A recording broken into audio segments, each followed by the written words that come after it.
morning, we're back to saddle. Nag-issue ba ako mga lods? Short ride muna tayo, solo. Sa mga nakamiss sa Case and Cheese. Abangan nyo, very soon ang ating pagbabalik sa duo ride. Marikina na tayo.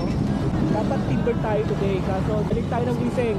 Nagbago na yung body clock natin, kaya rekta Marikina, bike care, check up, change ng bar tape, adjust ng brake, and papatono na rin nung RD kasi delayed yung shifting. Ride safe lang palagi mga Case and G's, alright?